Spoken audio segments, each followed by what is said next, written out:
become a state and then a national movement. Now, I'm going to take just a few minutes to explain how the story came together. We researched long forgotten newspaper articles in like the Humboldt Times and the Humboldt Standard, and also like the LA Times, just to name a few. We also went through lots of club records and newsletters. So this part we really enjoyed, going through like the Garden Club of America bulletins, the California Federation of Women's Clubs magazine, the Clubwoman. And we actually also went through the Humboldt County Women's Save the Redwoods League records, which were very interesting. There were just abundant archival new materials in libraries like the Bancroft and Humboldt State University, the California State Library in Sacramento, California State Archives, and California State Park Archives. Just, you know, there's just an overwhelming amount of information out there, and it just takes a lot of time.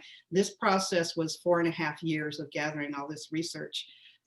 One of the other things we did was take a look at the writings of earlier generations of researchers who had really addressed redwoods preservation and the women's movement. So, you know, going through all of these research, were a few gems that we found. And one of them is this wonderful little book called The Quest for Qualawalu, which is one of the Native American names for Humboldt Bay. And I don't know if anybody's familiar with this book. Actually, a few people at the museum presentation were aware of it, which surprised me. It's just a wonderful collection of diaries and historical notes from the early explorers that saw the redwoods for the first time, ships that sailed up the coast, and expeditions that went into the forest. The descriptions are just wonderful. Now, there were a few little hurdles that we came to, and one of them was finding women's first names. You know, it was the early 1900s, and it was just the culture of the times that everyone be addressed by their husband's name. I would have been Mrs. James Wasserman. We really felt that these women should be recognized in their own right. So I have to tell you, after going through many birth, death, and marriage certificates, we are happy to tell you every woman in this book is addressed by her own first name. And that was quite a project, I want to tell you. But we're very pleased that we were able to accomplish it. And like I said, this is about 4.5 years of research on this. And when we did start writing on the project here, we really saw a narrative emerging of just the significant role of women in paving the way really for the modern environmental movement. And what we have up now, the slide is of Helen Knight, and she is a president of the California Federation of Women's Clubs in 1915. And here she's posed in Carson Woods, which I love the stance here. She's standing in between these two giants. And if this ran in the Clubwoman, their magazine. Now, the title that ran with this, which is great, is Our President Among the Redwoods. Now that I've rather explained a little bit of the research, and Jim's going to tell you how we really got started with this whole story. Well, hello, everyone. We're actually kind of accidental historians in a way.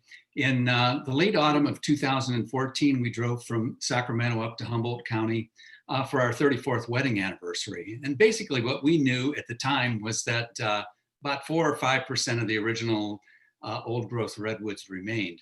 So we were driving down the Avenue of the Giants for the first time, like 1,000 other tourists, going in and out of groves, hiking, looking up and looking down, and kind of overwhelmed by the beauty of it all. And later in the day, we came to this plaque down by Wyatt by the Humboldt Redwood State Park Visitor Center. And as you can see, it's the Laura Parrott Mahan and James P. Mahan plaque. And it was erected in 1938 by the California State Park Commission, and quote, dedicated to the memory of this site where on November 19th, 1924, Mr. and Mrs. Mahan discovered logging had begun and led the movement that resulted in the saving of this grove. So being curious, we Googled their names there in the woods and found this amazing story of Laura Parrott Mahan, who stood on a stump and forced a Pacific Lumber logging crew to stop its work. And And we knew about Julia Butterfly Hill and other people from the 1990s and the Redwood summers and that kind of thing. But 1924, I think we both looked at each other immediately and sensed that there must be something much bigger to this story. And indeed there was. So when we got home, we started pulling on the threads, and at first it led us to this world of early 1900s women's clubs, about which I knew nothing, and then to a statewide federation of thousands of women's members of these clubs that were in the California Federation of Women's Clubs. And even more surprising than that was the fact that forestry, particularly redwood forestry, was at the very top of its agenda. And the thinking was pretty remarkable that healthy forests are the key to healthy watersheds that make nice communities in which to raise families and children. And that was just the beginning, even there. And it led us to this world of women around California and the United States who didn't like the logging of the California redwoods and basically said enough. And almost no one, including us, had ever heard this story. So we, after doing the research for a long time, we wrote up a book proposal and a couple of sample chapters and sent them out into the world. And lo and behold, a New York City academic publisher bid on it right away. And we were happy about that. Our original working title was Women Who Saved the Redwoods, the same as the title of this presentation. The publisher thought that might be a bit too gender specific and limit the book's marketing appeal. And so basically they lopped off the first word and changed it into a question. Who saved the redwoods? I must tell you, I fought very hard for that title, but I lost it. Yeah, Laura did. The publisher ruled. So anyway, but we did expand our research then at their request to sort of tell the definitive story of the first major movement to save the redwoods of Humboldt County. And lo and behold, at the end of it, women were still very much at the forefront of that story. So we're very happy to be here today with you, and thanks for coming. And the Humboldt County Historical Society was a great help to us at the very beginning of our project and contributed some pictures to our book as well. So now back to Laura for a little background about the redwoods themselves and the women's movement that emerged to save them. Well, we have a slide up here of the world about 160 million years ago. And what I like about this slide is all the dark green, that you can see up here. That's where the redwoods lived 160 million years ago on Earth. And you can see it covers North America and most of Europe and Asia. And what's really great here is there are many, many different species of redwoods that were ancestors of the California redwoods that we know today, which I actually didn't know till we started researching. But over the course of climate change, with the heating and cooling of the earth and ice ages coming and going, what was left retreated to the moist air of the California coast. And this is what we have today. It's a strip about 5 to 25 miles wide and about 450 miles long. And here they sat very happily for about 20 million years. And I want to read one of the very first American sightings of redwoods here off the Humboldt coast and just all the way up the Northern California coast is from Connecticut Captain William Shaler. He sailed the coast in 1804, and he penned this great description of what he saw. And this comes from that wonderful little book, The Quest for Qualawalu. Nothing can exaggerate the wild beauties of this coast. Its mountains rising and magnificent amphitheaters covered with evergreen forest, with here and there verdant plain near the shore, and a snow-capped mountain in the background offered a view grand and sublime in the highest degree. Here, nature reigned undisturbed. So for centuries, the only humans to have any impact on these redwood forests were the Native American tribes, small trading colonies, and explorers that went into the forest overland. And their impact was very small. But with the American exploration of the West, the discovery of gold in 1848, the discovery of Humboldt Bay, and the acquisition of California in 1850, everything was about to change, and not so much in the good arena for the Redwoods. And you know, an interesting thing about Humboldt Bay is when they finally discovered Humboldt Bay, it gave easy access to the redwood forest. You know, people could go in and lumber much easier, and they could actually establish larger trading colonies. And I think it was part of the demise of the forest. It just allowed access was just much, much easier now. Now, from 1870 to 1890, 2 million acres of California redwoods passed from federal public domain into private lands. Now, often this is through fraudulent transfer of the, just abusing the intent of federal land acquisition laws like the Homestead Act and the Timber and Stone Act. Then just before 1900, these same land speculators that had just acquired, you know, enormous acreage of redwood forest sold their redwood holdings to guess who? Eastern lumber companies. Help was on the way. Theodore Roosevelt begins to protect landscapes for national parks and monuments.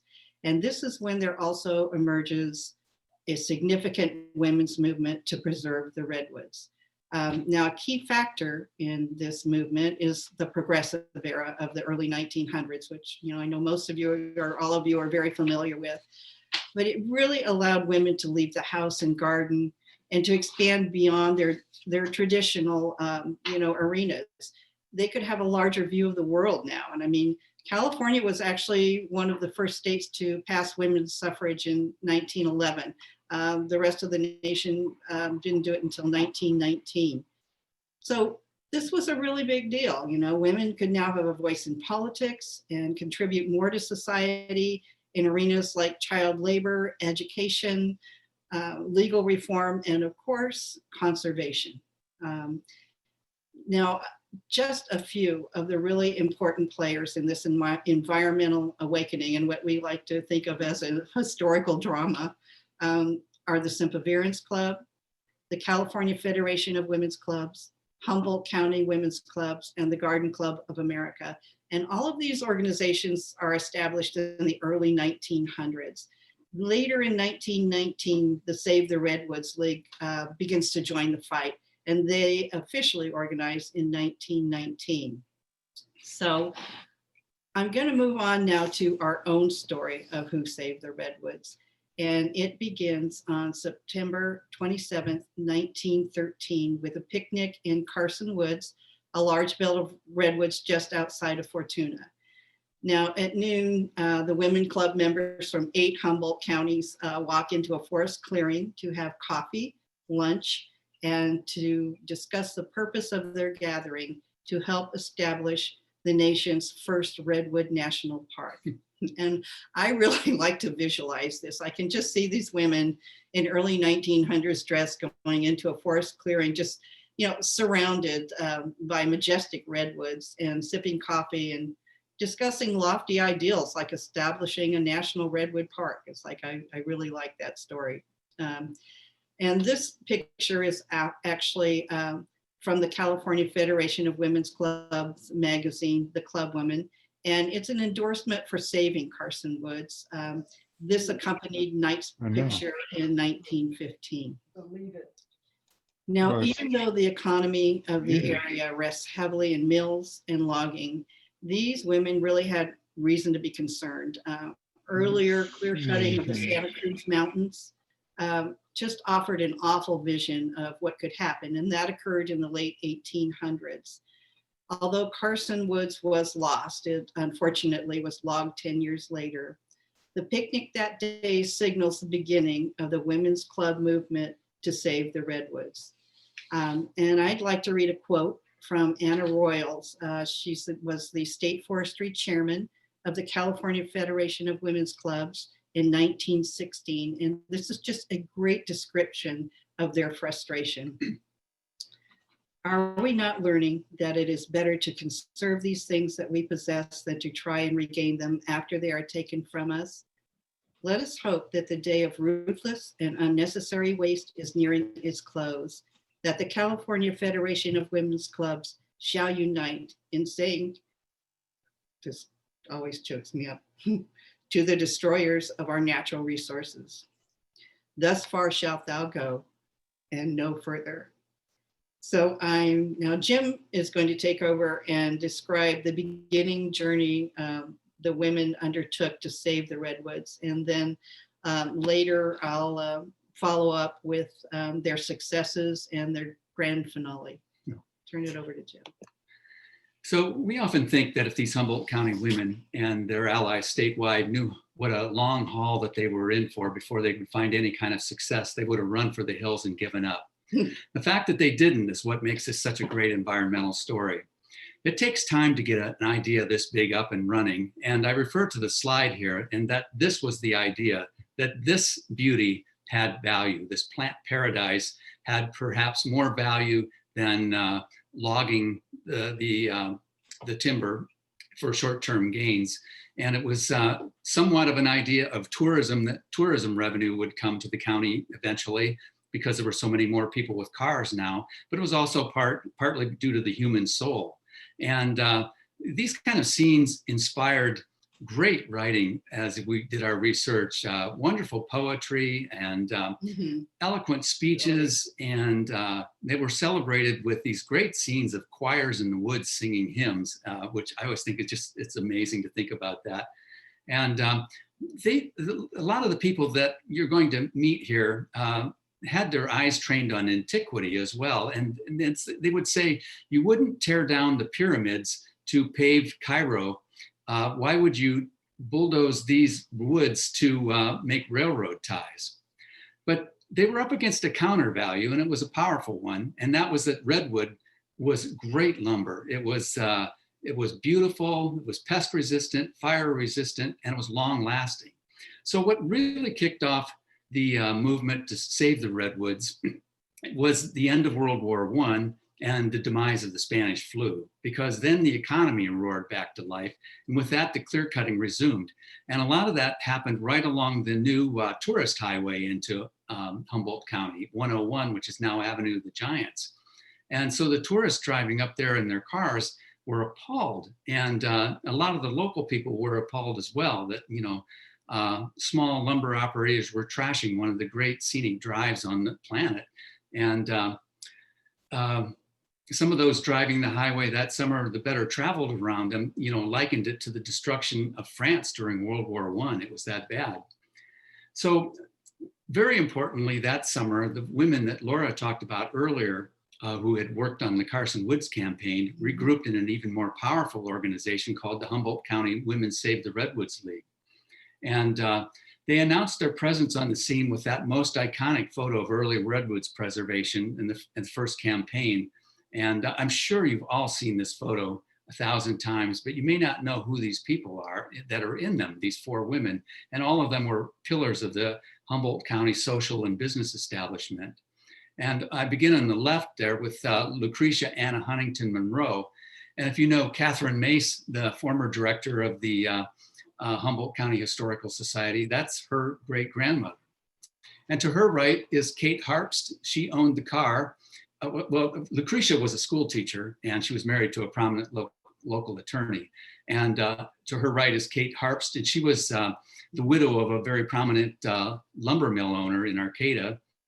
And the chauffeur there in the middle is Frank Silence. That was his job, to drive people around.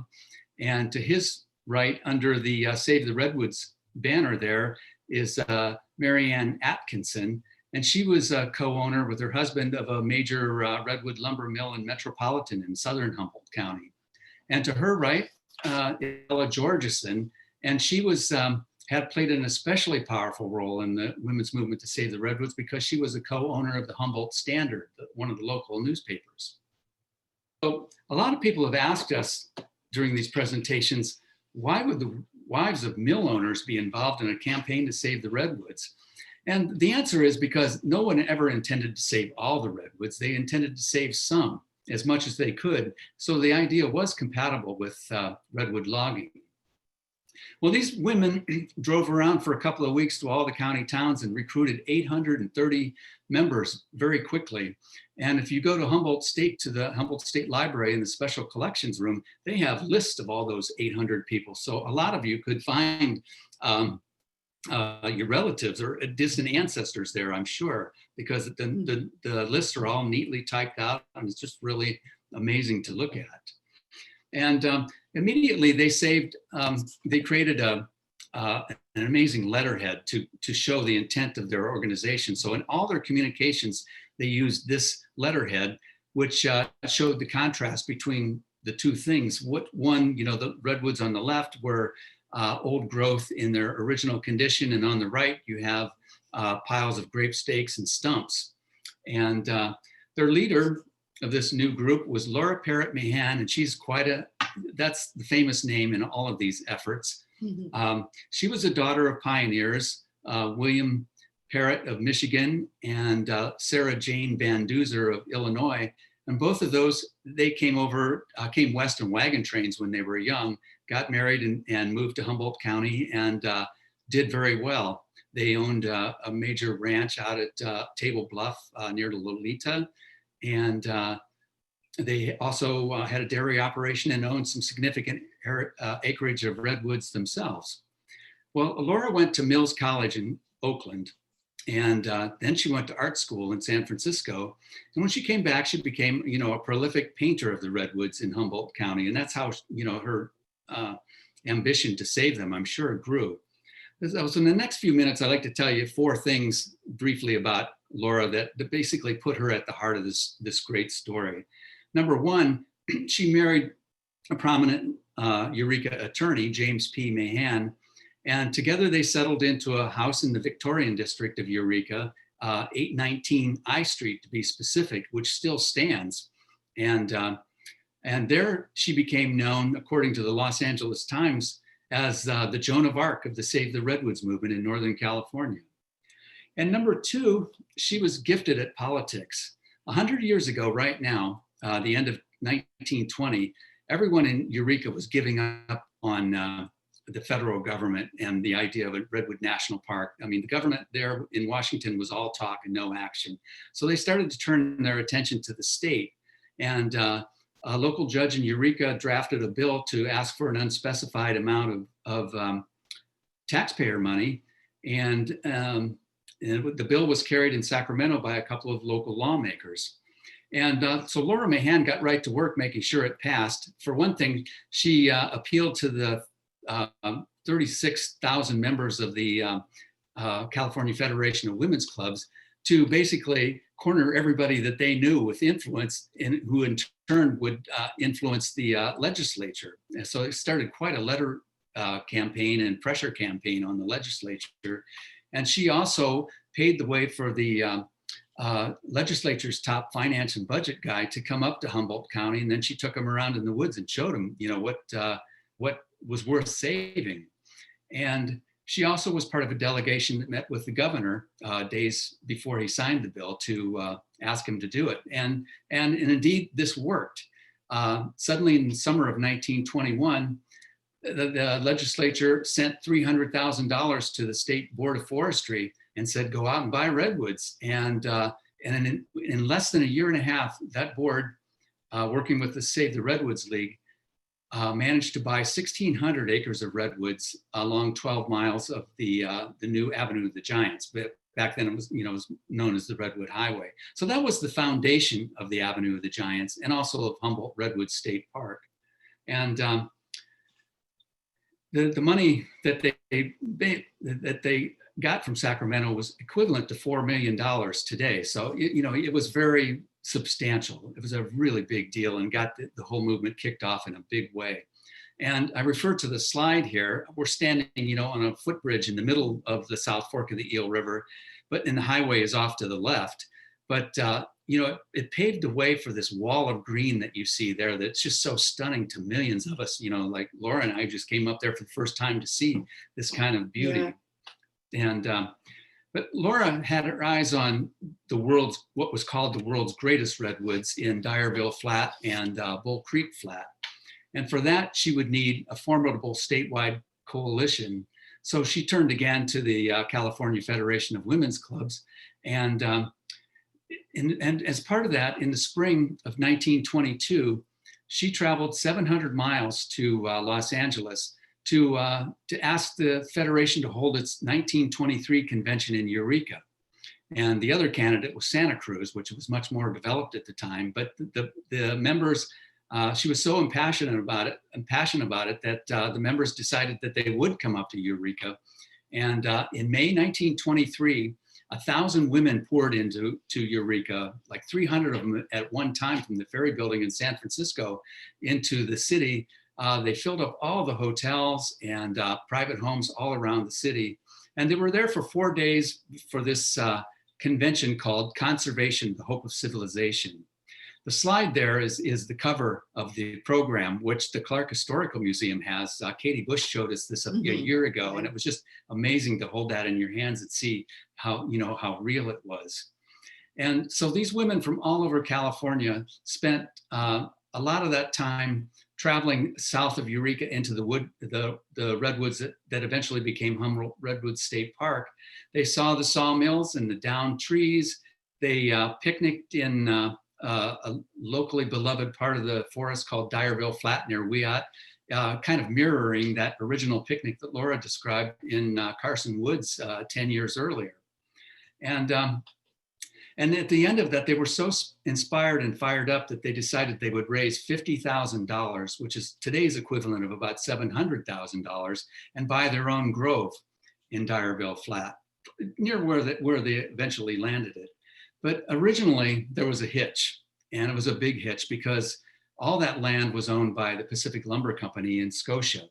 And Pacific Lumber was a big operation. It was headquartered in the East and responsible mostly to its Eastern shareholders. And it had no intention of selling trees to do-gooders or people who wanted parks. It just wasn't in that business.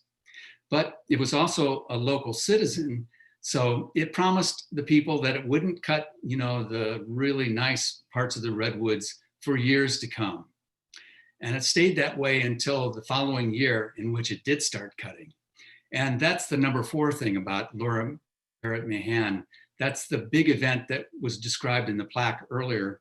We saw that just before Thanksgiving in 1924, Laura and James Mahan went to Dyerville Flat down there near Wyatt, and they found a Pacific Lumber logging crew secretly cutting a railroad corridor through the woods. And no one had known this was going on. And Laura got up on a stump right in front of the crews and made them stop. They'd have killed her if they kept cutting, so the story goes. And as she stood there, and her husband, the attorney, drove back to Eureka in one of those rickety 1920s cars. And she stayed on that stump until he got back with a restraining order. And as it turns out, those were the last trees ever cut in that beautiful forest. So back in Eureka, when they got back to town, they went immediately to the newspapers, and the newspapers just erupted over this. Dyerville Flat Redwoods fall. And you can see, I'll just read that first paragraph, the lead paragraph there. The magnificent giant redwoods, ages old, of Dyerville Flat, the pride of Northern California and the hope of generations yet unborn, are today falling under the axes and saws of the Pacific Lumber Company. That's just such powerful writing, and it really reflects the outrage and the sense of being double-crossed that the community felt. And with this kind of political wind at its back, the Humboldt County Board of Supervisors, which was 5 men from around the county, took the unprecedented step days later of voting to condemn 160 acres of Pacific Lumber property there in Dyerville Flat and turn it into a park. And that was just unimaginable to Pacific Lumber. It immediately pulled out the stops and attacked all the locals, for this kind of craziness. And it especially attacked the Laura Mahan's women's organization for their, quote, extreme aestheticism, which really was a great thing to be accused of in those days. And the papers really kept up their crusade against Pacific Lumber. It was kind of unprecedented, and the company was really roughed up. And their idea was that they spun out an entirely different vision for Humboldt County's future, economic future, and that was one of tourism. And in fact, the Humboldt Standard, which was co-owned again by Ella Georgeson, the woman in the Save the Redwoods car photo, coined the slogan, save the redwoods to, no, protect the redwoods to protect our prosperity. And as an environmentalist, she was 50 years ahead of her time with that. So ironically, just as it appeared that Humboldt County, that Pacific Lumber was going to have its way with the Humboldt County Board of Supervisors, which was starting to waver under a massive pressure campaign, the oil money came to the rescue. John D. Rockefeller coughed up $1 million on the eve of a particularly important board meeting, and said that, you know, he would contribute this to buying both Dyerville Flat and Humboldt, or the other big property there, Bull Creek. And from that time on, the movement sort of changed from the local movement to a national movement. The big money had arrived, and the nation was had rushed in to save these things. But before we go on to them, well, first it would take 6 years to get that deal done with the Rockefeller money, but it did happen eventually. But before we move on to that, I just want to have one more salute to those early courageous Humboldt County residents of the early 1920s, especially the women. They held off axes and saws long enough for that national money to arrive, and they stood up to the bullying of the county's biggest taxpayers and its biggest employer. It was not easy. Those people were something else, and they saved us something wonderful. And Laura will tell you now about these wealthy outsiders, particularly the women who changed the game entirely. Well, you know, our salute, like Jim said, to the Humboldt Women's Clubs and to the other organizations and people that kept this thing alive and kept it going.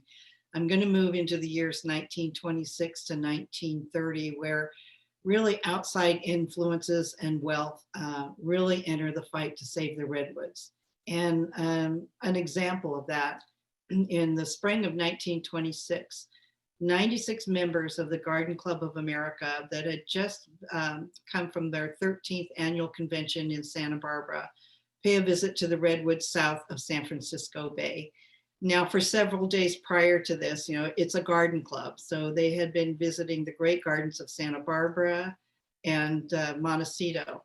And they went to the Monterey Peninsula, splendid with California wildflowers, just sheets of them, as one club member recalled. And this is a side of Monterey Bay, and we like to think they must have seen something as beautiful and extraordinary as this while they were there. The club member recalls a swirl of pink or blue or yellow or purple or red, or a combination of all five. But now they stood before the giant trees, and many of these women are Easterners. They've never seen a redwood before. And the trees are immense, you know, they're like 300 feet or higher. They were really impressed. But yet what they encounter at the base of these giants truly just appalls them. And this is an account of what they saw that was printed in the club's May 1926 bulletin. The trees were big, and God had made them grow to great proportions of beauty and dignity. And then man built hot dog stands beneath them and tied names, General Grant and Women's Christian Temperance Union, around their necks like collars. And tourists had pinned their visiting cards to the shaggy ironclad bark until one felt like weeping. It was tragic to commercialize in this cheap way one of the wonders of America. Now, the visit so shocks the club that they undertake one of the biggest accomplishments in the Humboldt Redwoods during the 20s and early 30s. Within 8 years of this historic visit, the Garden Club of America buys more than 2,500 acres of majestic redwoods and deeds them over to the state of California. Now, while the women's clubs are really moving forward with preservation efforts, an opportunity opens up for the Save the Redwoods League. In 1931, Pacific Lumber offers the league the entirety of Bull Creek and Dyerville Flats. And now you're going, why would they do that after they fought so hard to keep them? And well, it was a depression, and the demand for redwood lumber had decreased. And in addition, I love this reason, they were actually afraid of a woman's redwood lumber boycott. So this is 12,000 acres, and they're asking 5 to 6 million for it, which the league cannot afford at that time. So a $6 million state parks bond campaign is born. And in 1928, Proposition 4 passes by nearly 3-1, and it's a taxpayer dollar matched by private funds. As everything seems to be falling into place, of course, new problems arise, and one of them being the effects of tourism, which is ironic because all along tourism had been encouraged, to stimulate the revenue and to protect the redwoods. But what had happened at that time, there are no trails, so people could wander wherever they wanted throughout the redwood groves. They could picnic, they could even camp out. And what's happening is there's damage to the flora and fauna. So the California Board of Forestry commissions Emilio Meineke, a plant pathologist, to really assess the damage to the coast redwoods. And following is just a very small portion of his assessment. Not so long ago, the ground in the groves was covered with a rich and charming vegetation. Today, the ground is bare. Wherever the people congregate, the soil is compacted, and travel early in the year quickly kill even those young seedlings, which may come up in spite of altered conditions. If the redwoods were merely saved from the axe to fall victim to the slow but fatal change in their living conditions brought about by tourist travel, the main purpose of creating the parks would certainly fail. So while all this is going on in the West, interestingly enough, the wealthy women in the East start donating large memorial groves, naming them for husbands, fathers, or other family members. And these groves really represent a who's who of the Gilded Age of Fortunes: railroad, mining, banking, names you all recognize: Crocker, Rockefeller, and Whitmore, just to name a few. So throughout most of the 20s and 30s, memorial groves continue to be financed by women, naming them for men. Don't get that, but okay. It would take until 1935 for a woman to obtain a redwood memorial grove in her own name. And the honor goes to the lady that is up now. This is Catherine Phillips Edson of Los Angeles, a driving force for women's voting rights in California. So appropriately, it was the California League of Women Voters that dedicated an 88-acre grove in her name. Now, much of the credit for all of these memorial groves goes to Ethel Lansdale, who was an influential Garden Club of America member from San Rafael. Now, Lansdale actually introduces the idea of memorial groves to Save the Redwoods League, who has taken it to the successful program that it is today. Lansdale, along with her fellow Garden Club member, Helen Thorne, persuades many women in the old money East and California's new wealth to save redwoods in memory of family. Now, Ethel Lansdale also provides us with a description of what in many areas now is a vanished plant world. And this is exactly what Meineke was warning about. In a 1939 Garden Club Bulletin essay titled "Wildflowers in the Garden Club of America," she describes the flora and fauna in the grove and realized that by saving the redwoods, you're actually saving the flora. In fact, this is so beautifully written. You can just really see everything that she's talking about. We have included that essay in an appendix in our book. Now here she's pictured with Rear Admiral William Tarrant, and they are christening the USS Lansdale in honor of her deceased husband, Philip Lansdale. And this is 1940 in the Boston Navy Yard. So now both on the West Coast and nationally, the Garden Club of America really becomes more aggressive in promoting the plight of the redwoods. And they are such, in fact, that we have a section titled in the book, "Enter the Garden Club of America." And an example of their determination and success is the Garden Club of America Special. It was a train bringing Eastern delegates to the 17th annual convention. And by the time it arrives in Seattle, their destination, the members on board had raised $10,000 towards the purchase of a grove. Now, I have to tell you, though, most of the garden club women at this time are from wealthy families. So for them to raise $10,000 among them was perhaps a little easier than it was for the smaller clubs on the West Coast, who were very prolific in their own right, with fundraising. They were very creative and very successful. But at this 1930 Seattle convention, their president, Elizabeth Lockwood, immediately establishes a committee for grove site selection. And led by Helen Thorne, the garden club's treasurer now, the club eventually raises $92,000 for their grove. And this is during the Depression. This is a picture I really like. It's a picture of the committee established to find the grove. This ran in the Humboldt Standard in 1930. And seated from left to right, we have Alice Williams, Lucy Lynch, Sarah Fife, and Olive Palmer. Now standing behind them on the left, we have Percy Williams, Alice's husband, and Newton Drury, who at the time is the executive director of the Save the Redwoods League. And what's nice is that these four women represent really the nation. They're from Connecticut, New York, and California. And I'm guessing, at that time, the men were chauffeuring the committee around. They knew the area and the groves that were available. So what I'm going to do now is move on to the years 1930 to 1934. And this is really a great time. This is when it all comes together. Just the years of fundraising for the Redwoods produced memorable dedication ceremonies. And what I'm going to do now is just give a short description of a few of these wonderful celebrations. There are many more described in the book in detail. The first one I'd like to address is on Mother's Day, 1931, 300 members and friends of the Native Daughters of the Golden West dedicate 46 acres along the Redwood Highway as a memorial to the pioneers of California.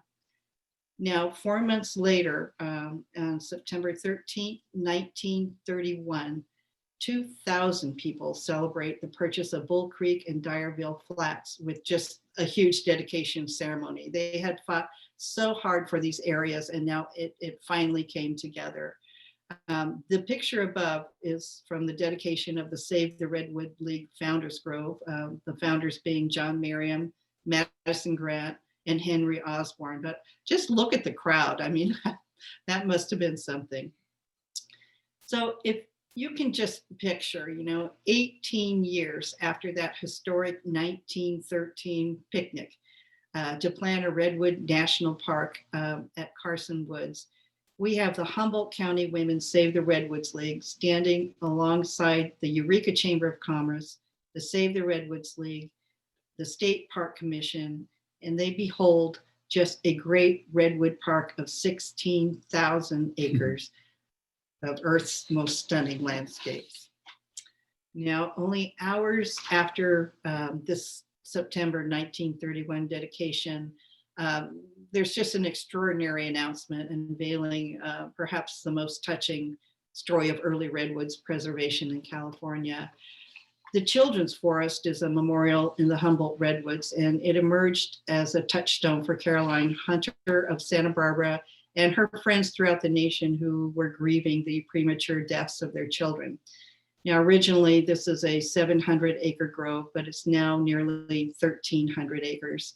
And the words spoken during the memorial include this beautiful dedication.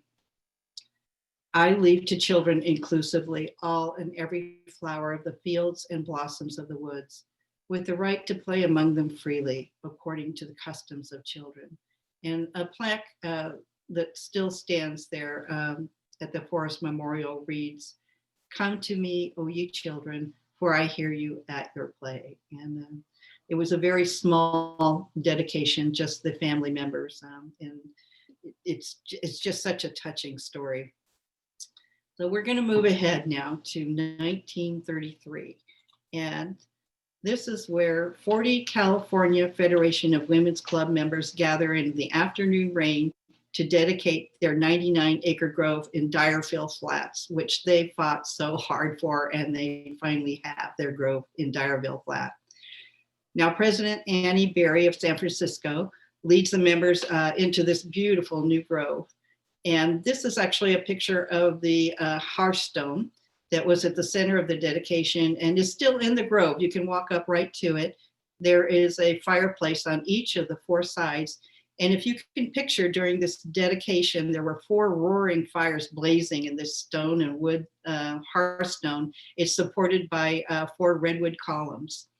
And this was actually designed by Julia Morgan, who also designed Hearst Castle, among many other things.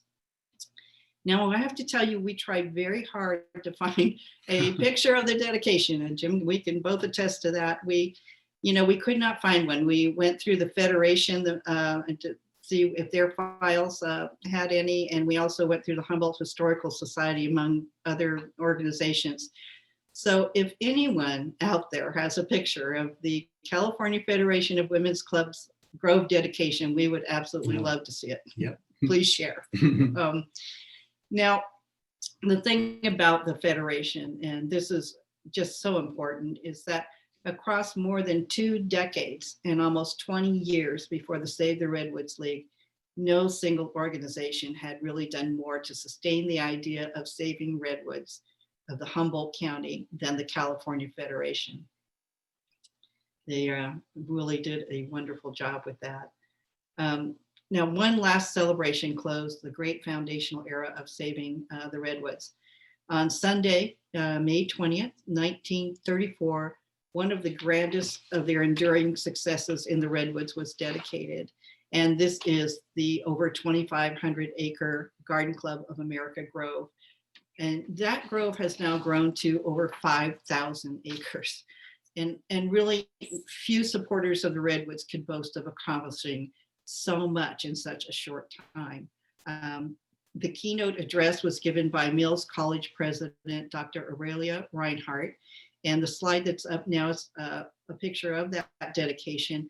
On the stage to the right, we have Helen Thorne, who's now Vice President. And she is introducing Dr. Reinhardt to about 150 attendees.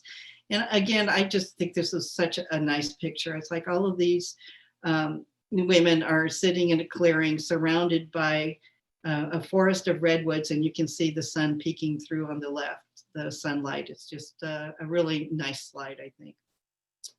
Now, Reinhardt's speech, which was actually a call to action, asks finally of its audience and also of the larger world, shall we not dedicate ourselves to an understanding, to an appreciation of life-giving qualities of the earth, our mother, and to a consecration of ourselves never to abuse, never to destroy, never to make barren the fertile fields of our planet Earth. Rather shall we respect and preserve, saving for our children and our children's children, the largesse of nature, whose fruition man may destroy, but the secret of whose life is not yet in his childish hand. And as the applause ended, many of those attending wiped away tears, as I do sometimes when I read that. And we often think that with those tears, that ended the first great foundational era of saving the redwoods in Humboldt and Del Norte counties. In our view, this was a golden era of about 20 years, a time, as we say in our book, when people throughout California and the nation came to hold a belief in saving the wild trees and acted on it so magnificently. Our book contains a brief afterword of about 5 pages that basically summarizes everything that's happened since 1934, and that includes the formation of Redwood National Park at least 50 years later, after these people agitated so hard for it. Better late than never, but it sure took a while to happen. And we also have an epilogue about the heroines of the 1920s. What happened to all these women? And as it turned out, many of them lived to be into their 80s and even their 90s. And much of what they had done to save the redwoods earlier in their lives never made it into their obituaries. And it was so, unfortunately, it was a first step in forgetting them. And Laura P. Mahan, she died in 1937, and she was remembered for what she did because she died so shortly after these great events. And she died in San Francisco in early 1937, just as the Golden Gate Bridge was coming up. And I should say that Laura and members of the Eureka Women's Clubs often attended all these ceremonies that Laura talked about earlier. They were always a visible presence in those things. And one thing about the Eureka Women's Clubs, I forgot to mention this earlier, but it was an outgrowth of that convention that they had in 1923. There were 3 women's clubs, the Monday Club, the Wednesday Club, and the Departmental Club. They worked so well together on organizing that convention that they merged into the Eureka Women's Clubs. And so they were big players after that in a lot of these events too. Laura, this cemetery is Table Bluff Cemetery. It's right off a Ferndale exit on 101. And we often think, she's not well known outside of people in this large online room, but we still think that she and the women she led and inspired stand among the great environmental champions of California during the 1900s.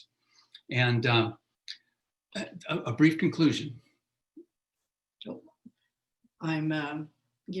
Our purpose really here was to tell a story that's really never been told in one place. There are bits and pieces everywhere, but we tried to pull them all together into one story. And it's a story of local, state, and national women who really succeeded against great odds and left millions of visitors just stunning places of quiet and beauty. It was a great journey for us the past few years, getting to know these stories and restoring credit where it's clearly due, especially to the women. We like to rather believe we've written them back into history. Now, before we do open for discussion and questions, I'd like to do one more short reading from Georgia Russ Williams of Ferndale. And this was part of the 1923 dedication ceremony of Humboldt Pioneer Redwood Grove that's now in Prairie Creek Redwoods State Park. Today they are cutting the redwoods, cutting the beautiful trees. I can hear no sound in the world but the cry. I can never make it through this, but the cry of the falling trees. So thank you for your interest in our story, and we hope you enjoyed our presentation. Sorry, I always choke up on that. And now we'd like to turn it back over to Corinne. Thank you so much. That was great. So before we go to questions, we do have Shelly from the Eureka Women's Club here. She wanted to talk a little bit about the Women's Club and the history. Let's see, but I need to find you first. So that's the trick. So Details. I'm going to assume it's Shelly from Eureka. So I'm going to go ahead and unmute you.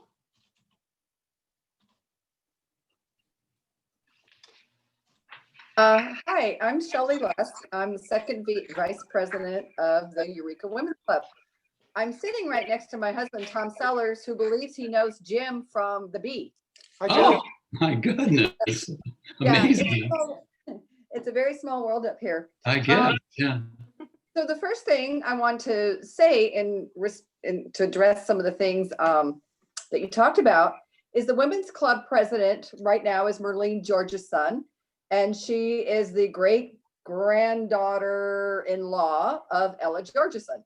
Oh. So we still actually have people from that family in our club functioning in leadership roles.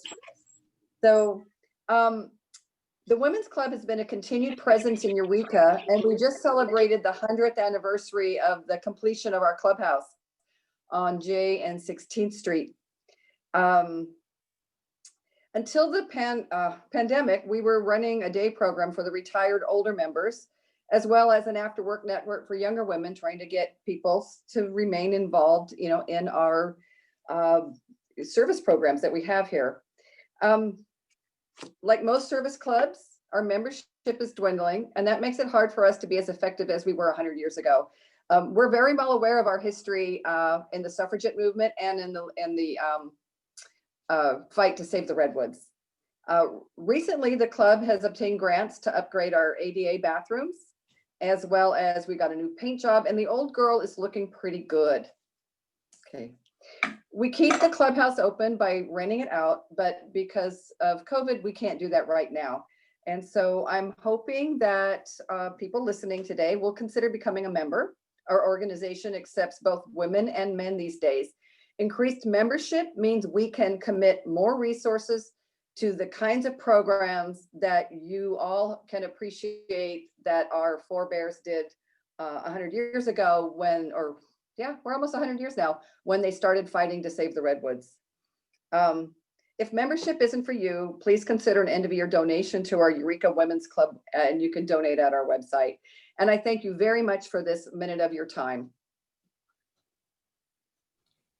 So Shelley, what is the website if people wanted to find out more information about the Women's Club? I think it's, well, I always go to our Facebook page and then I go to our women's thing from there. It's the Eureka Women's Woman. It's an odd way of writing it out. Women's Club Facebook page, and then it takes you straight to the website. Okay. Thank you. Yeah, no problem. So there were a couple questions in the chat. Let's see. The very beginning, you mentioned a book that you had used on Early Explorers. What was the title of that book? The title? Oh, The Quest for Kuala Walu. Oh, The Quest for Kuala Walu. Okay. It's a great book. And you mentioned Carson Woods multiple times. Do you know where in Eureka Carson Woods actually were standing before they were torn down? It was just outside of Fortuna. Okay.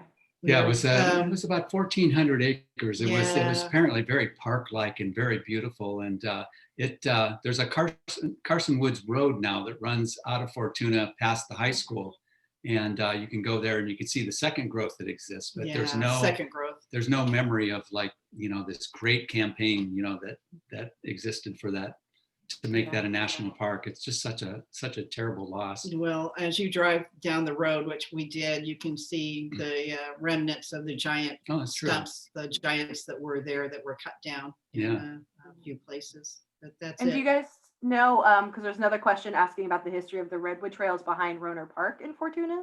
Would that be part of the second growth of the Carson Woods? It could be. I'm not sure. Terribly familiar with all that geography there, but there's Roner Creek that went through Carson Woods, so it must be very close.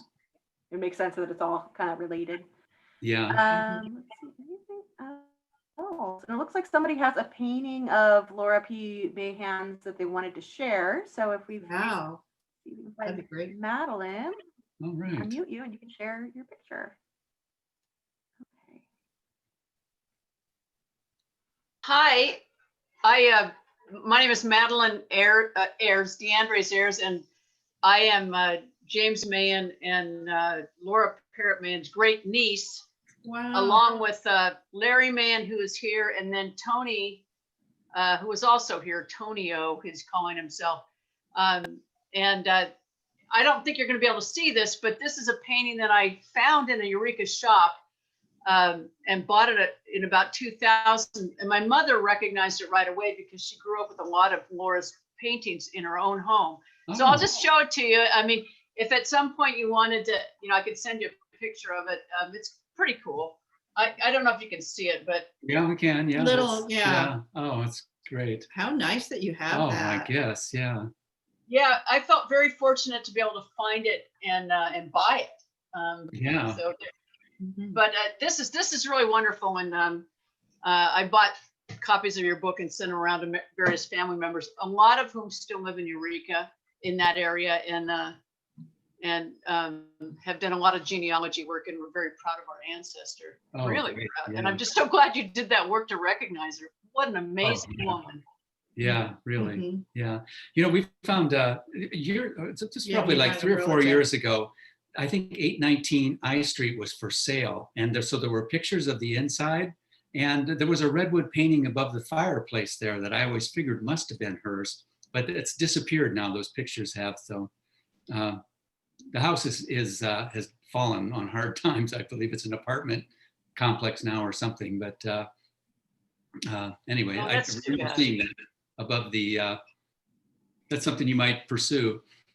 Yeah, we'll have to look at that. Yeah, that's too bad. They're pretty amazing people. Both of them were very amazing people. Yeah. Laura and James. Yeah. It's a great story. There's so many. I mean, that's really an outstanding story, you know, along with all the other, there's so many, you know, women and organizations and men that did so much on this effort. Yeah, It's we're great. just so skimming the Yeah. surface here. You know, it's such a rich story of so many It people. really is. Yeah. Well, thank you. Yeah. Well, Thank you. for sharing the Yeah, picture. that's Appreciate great. that. Yeah. And then someone was asking, Carson Woods, that's the same Carson as the Carson mansion, the Carson family that was the lumber. I think so. Family. I've never been able to nail that down, Yeah, but the coincidence is just too strong. It must have been. But it was logged by the Holmes Eureka Logging Company, so they must have contracted it out to somebody else to actually do the logging. So I've never, yeah. You know, I always thought that was so sad that they fought so hard, these women at the picnic, to save their woods, their Carson woods, and they weren't able to do it. But in the process, they just started a movement to save so many of the redwoods, you know. So. Okay, does anybody have any other questions? I did want to ask one more thing. I see that Griff is looking for other family members to contact him. So I put my email in the chat box, and Larry, you ought to do that too, and Tony, you ought to do that too. I don't know who else is here, but it's really nice to see people I've never met before. Mm-hmm. Yeah. I just wanted to thank. And there's Larry. I wanted to thank you all for putting that all together. You know, I of course know the front end of the story, but all the effort that followed years after was very interesting. That, you know, really expanded the parks. So thank you for that. I am going to get the book as soon as we get off this. It's somewhat funny that I think I wrote this in a letter to the Humboldt historian when they did an article. So I grew up in San Francisco. My great uncle was James, and my grandfather was Lawrence's brother. They had Mahan and Mahan attorney there in Eureka. Mm-hmm. And I would love to have found, you know, some of the paperwork around all this that he did filing. I have some other sources to go find it, but some of the briefs and things that were done. So I grew up with a kid who lived just blocks away, and his name was Woody Murphy, and his dad was Stan Murphy. Oh. And when I was a kid, they'd invite me up to PL, to the Scotia plant. We'd ride the rail cars with the logs, and you know, I saw that whole side of Pacific Lumber. But what I found out later on, talking both at the Humboldt Historical Society and to Stan and to Woody Murphy, who ended up not taking over PL, that whole experience being confronted by the Women's League really led from them being the bad guys at one point to completely changing the way they did forestry and logging, and they ended up being sort of the good guys by the way they did rotational logging and things like this. So it really had a lasting effect, at least on that company locally. Yeah, we do make that point in the book, you know, just so Yeah. it's not just, you know, bad PL, you know, that they did become a leader. Turned them around.